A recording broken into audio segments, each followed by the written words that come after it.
SQL is amongst the top.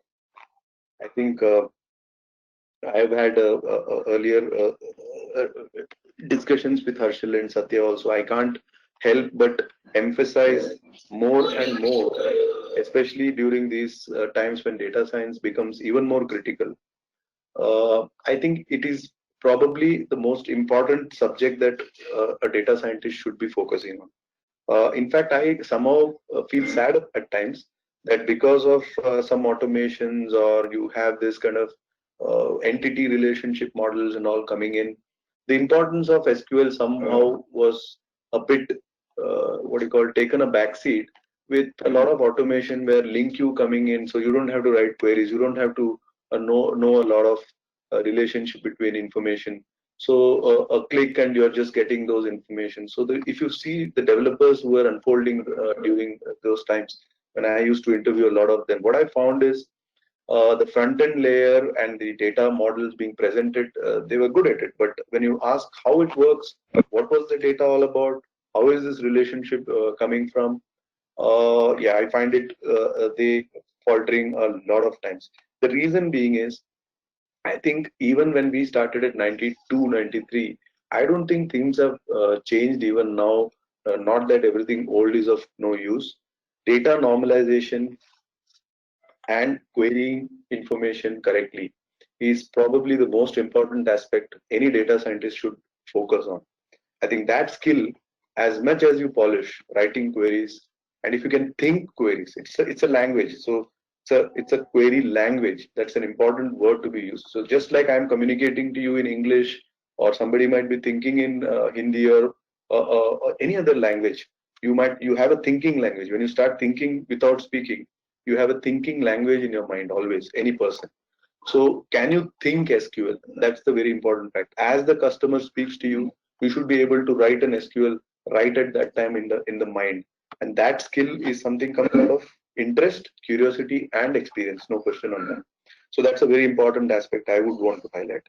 The rest of the things I would not want to emphasize too much because Python, Tableau, I think you would have read so much of these aspects in the internet that me talking about it again doesn't really make sense.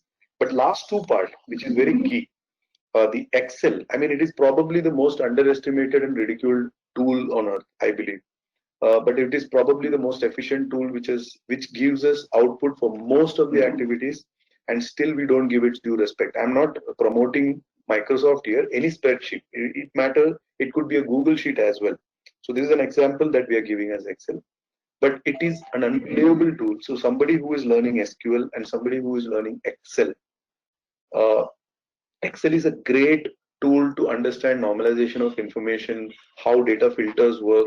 So anybody who is wanting to be a data scientist, I'm telling you, they will have to be working on a spreadsheet. There is no option they will have, especially that 60% work which Tejas spoke about.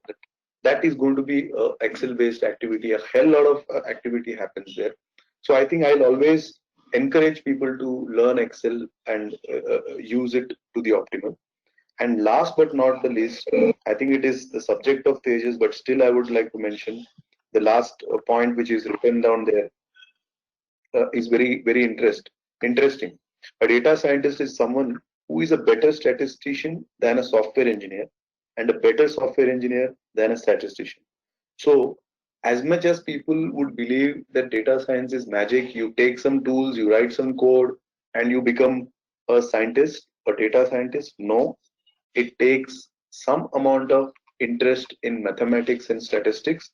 I would urge very clearly here that the students should have a brush up. If they are mathematics and stat students, brilliant. You should brush up that subject. If you are not, I would encourage somebody to go and have some courses to do on statistics as well, so that these magics that happen using models where the libraries are used, it's not always good where the library just functions and you don't even know what's happening behind the scene. So it's always interesting to know how it works, and for that to be understood, you need to know that subject. So that part I would be really encouraging for people to go and learn a bit.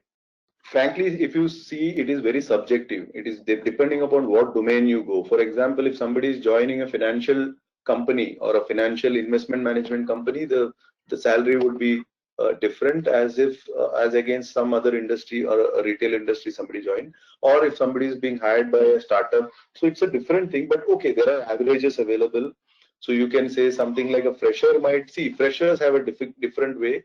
You might be starting with a 20K package at the beginning, and maybe you can also have 20 to 30 as a range for a beginner who is really good in communication and other skills that we spoke about. He has to be really good.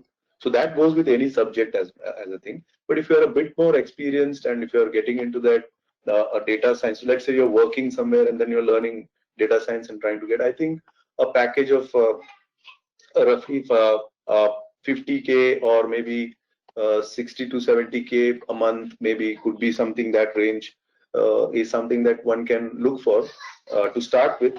And again, I tell you, at times in our company we have a culture of we don't have this classical case of promotion based hike. We at times follow if somebody is good, we just help them grow monetarily and role wise. So that's a subjective thing.